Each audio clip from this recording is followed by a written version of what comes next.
Hey everyone, welcome back and happy Sunday.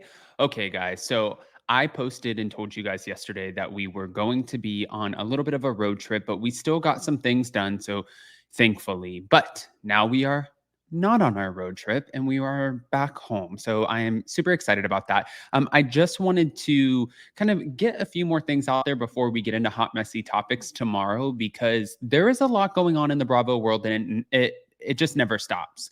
Eboni K. Williams is not only questioning Bethenny Frankel's credibility while trying to lead this reality reckoning, she's slamming Ramona's legacy casting. She's also saying that she is responsible for the RHONY reboot, and she has her own new show. Now, you know that a lot of us were hearing from Dumois and all of these other places that Eboni K. Williams was supposed to apparently be the next big interview for Bethenny Frankel. But based off of this, I don't know about that.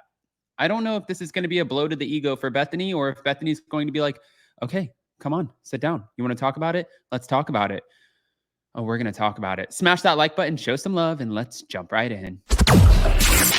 It's time for all your binge-worthy pop culture news.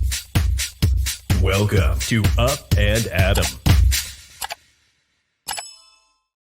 All right, you guys. So we know that Eboni K. Williams is incredibly successful, and she was before RHONY, and she obviously is going to be after RHONY. She does not need the Real Housewives of New York to make her successful, but she does have a lot of opinions on it. So apparently, she's taking credit for the more diverse look when it comes to the Real Housewives of New York, and I can see where she's coming from that. She said, and this is ahead of the premiere of her new show, which has premiered now almost a week ago. It's called Equal Justice with Judge Eboni K. Williams. She's reacting to the new cast and she's talking about Ramona's RHONY legacy casting. She also apparently is not a huge fan of Erin, who is our newbie on RHONY, because she had some Trump donations, but we'll get into that. It allows me to be the nerdy side of me, the legal geek. It allows me to be your funny auntie with sage advice at the ripe old age of 40. It allows me to be funny and have humor. Okay. Be nostalgic and go back to that kind of legacy of Black culture. This is what she told Variety. I'm actually really excited about seeing Ebony's new show because she's just on it. Like, if you're going to go up and have I like our housewives, our former housewives, who, if you're going to hit them with something, they can match you with something. They're not going to sit there and like need time to process. Now, we do have those housewives too. And I can think of like 3 right off the top of my head. I'm not going to name them, but they kind of take a second to process, right? Real Housewives of Salt Lake City, we have a couple, and a few other franchises. Real Housewives of Miami. It's okay that they take a second to process, but I do like the quick snapback bite backs. Those are my favorite. But wait, she said, as the youngest judge on Daytime, Eboni is not going to try and copy the long line of Black judges who came before her. Instead, she'll forge her own path while honoring their beautiful, important legacy. Black people only make up around 5% of the entire legal profession. Starting when we attend our first day of law school, all of us as Black women are entering into a pre-select sorority of women in the law. So to graduate to this level, a Black woman judge in the court TV space is a humble privilege. All right. Now, she moved from the Real Housewives franchise, and as she has, a number of her former castmates, including Ramona, have continued to run with this legacy installment for Ultimate Girls Trip, and we're going to be getting that soon, which I did do a video because Brandi Glanville is so not happy with the fact that RHONY Legacy is coming out before her legacy or her Ultimate Girls Trip because she wants to have her name cleared. She's like, guys, play the audio, play the tape, everything that happened with Caroline Manzo. It will speak for itself. She's even tried to get her attorney to put the audio out there so she can get jobs because right now this is stopping her from working. I'm sure not every single job, but this is taking food off of her table and money out of her pocket. And she's like, just play the audio. So I think she's a little frustrated that they keep pushing it back and that RHONY Legacy filmed way after Ultimate Girls Trip, the Morocco version. I thought it was a slap in the face, Eboni said of Ramona being cast on the new show. Every single one of my castmates from season 13 has been invited to participate in Ultimate Girls Trip except for me. According to Eboni, she confirmed that she was open to appearing on the show, but she believes she has been left out in retaliation for her standing in her truth. I wonder if she's going to be a part of this Bravo lawsuit. Ugh.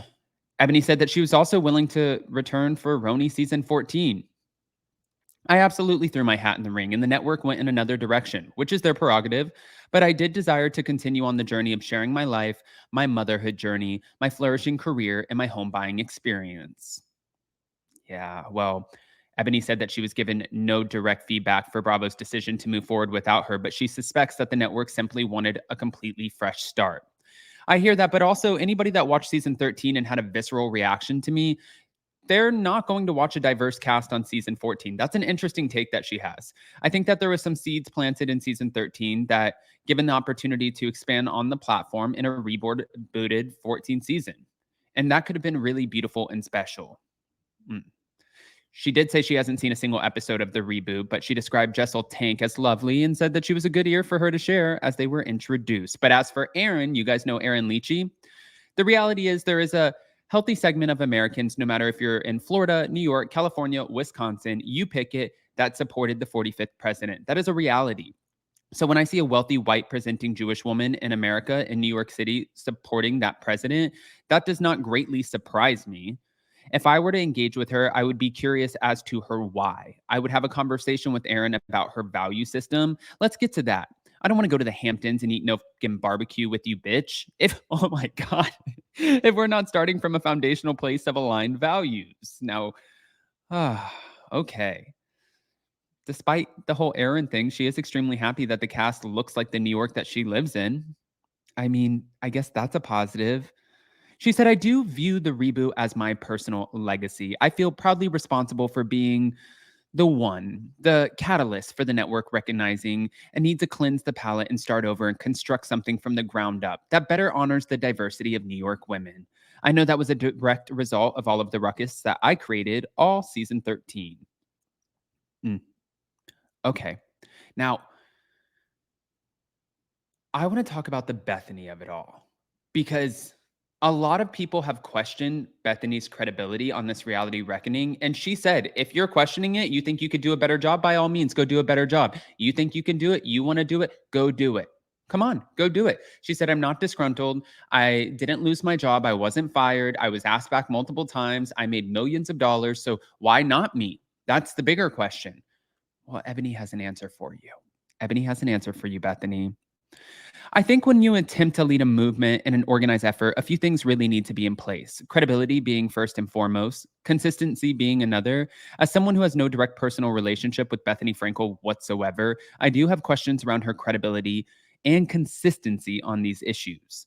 I think you need to be intellectually and morally honest enough to make the space for the various points of distinction in the different wrongdoings, whether it relates to wage disparity, whether it relates to homophobia, racism, irresponsible management of alcohol and drug use. Because when you don't do the service of honoring those distinct allegations and experiences of individuals, and then you attempt to be the face and voice of those varying, like egregious, horrific, traumatic wrongdoings, I think you undermine the effort. Oh, can you imagine? Can I just say really quick? This would have been such a great interview because could you imagine Bethenny and Ebony going back and forth? Like when Bethenny and Jill were going back and forth, Bethenny was able to tell Jill, like, no, no, no, hold on, stop. You're getting ahead of yourself. Stop, be quiet. It like gave you anxiety. It felt like you were listening on it. When you listen to a podcast, you can speed it up to like 1.25, 1.5. I felt like it was on a freaking 2. It was like, like I couldn't listen to it. It gave me anxiety. But these two, I could listen to. Ebony talks really calmly, and Bethenny does get excited. She gets passionate. When Ebony was then asked if she'd experienced or witnessed any of those things that Bethenny has accused Bravo of, she offered sort of a cryptic response. What I would never do is undermine my own power and positioning by making any claims that I may or may not have towards Bravo for the network in any other way than directly. She's saying, if I have a problem, I'm going straight to the source.